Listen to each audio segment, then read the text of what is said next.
Hep hep mga kauban, welcome back sa ating vlog. At ngayon, pag-uusapan natin ng isang sports bike na talaga namang mapapalingon ka pag nakita mo. Ang Booj RR660S. Napakaganda. Ang RR660S ay isang 662.8 cc na sports bike, liquid cooled, dual overhead cam, inline 4-cylinder na sports bike na may 6-speed transmission at ang pinakahanga-hanga kaya nitong mag-produce ng hanggang 99 horsepower at 46 Newton meters ng torque. Sa design naman, talagang aggressive ang dating. Tingnan mo naman, full fairing, sporty, aerodynamic body, LED light, at modern na TFT display. Mayroon itong adjustable riding ergonomics, kabilang ang seat height, ang foot peg position, at handlebar. Kaya pwedeng i-adjust, depende sa iyong preference o sa preference ng rider. At pagdating sa technology, hindi rin ito magpapahuli. Meron itong ABS, traction control, normal at sport riding modes, electronic quick shifter, slipper clutch, steering damper, at USB connectivity. Ang quick shifter ay malaking advantage lalo sa kapag spirited riding dahil sa mas mabilis at smooth ang sa suspension naman. Inverted front fork ang gamit sa harap,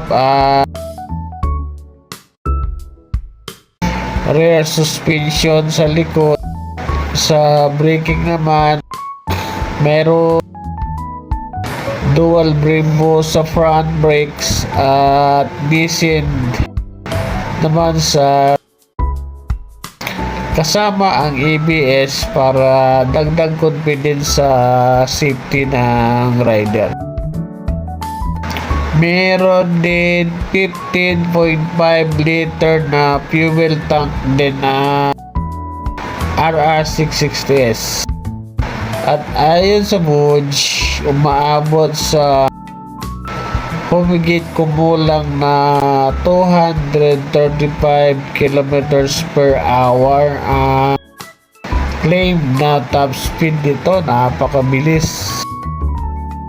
Pero mga kauba, tandaan, hindi ibig sabihin na kaya nito ang ganong speed ay dapat nitong subukan sa public roads. Always ride responsibly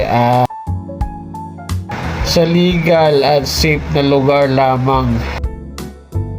Ngayon, ang tanong, saan nga ba gawa ang Booj? Ang Booj ay isang Chinese motorcycle brand at premium motorcycle division ng Longsen.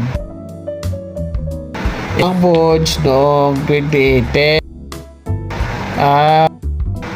nakatuon ito sa paggawa ng high performance at premium motorcycles. Pero ang malaking tanong, sulit nga ba ito? Sa Philippine market, ang official listing ng RR660S ay kasalukuyang nasa 190 and 111,000 pesos lamang. Pero mas mabuting alamin muna ang latest official price mula sa authorized dealer. Pero kung pag-uusapan ang value, impressive ang package. Almost 100 horsepower, 4-cylinder engine, Brembo brakes, may traction control, may ABS, quick shifter, TFT display, riding modes, at adjustable ergonomics, diba? Kaya kung naghahanap ka ng middleweight sport bike na may 4-cylinder karakter, mataas na performance at maraming premium features, talagang dapat mong isama ang Bosch RR660S sa inyong short test.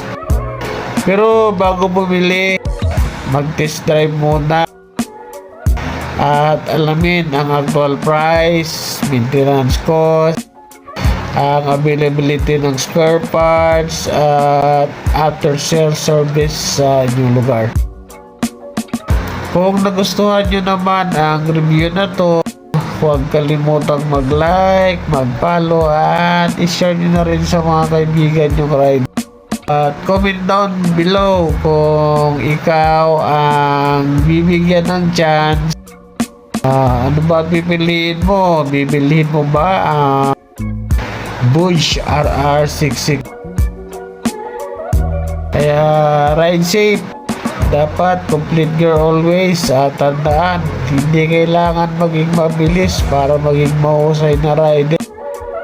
Ang tunay na rider, marunong umuwi ng ligtas. May mga pamilya pa tayo naghihintay sa ating bahay. Kaya ride safe at hip hip mga kauban. Kauban mo kahit saan, kasama ka walang iwanan. Kahit tumilim man ang daan, nakita kuwil ka ng ulan. Si kauban solid yan.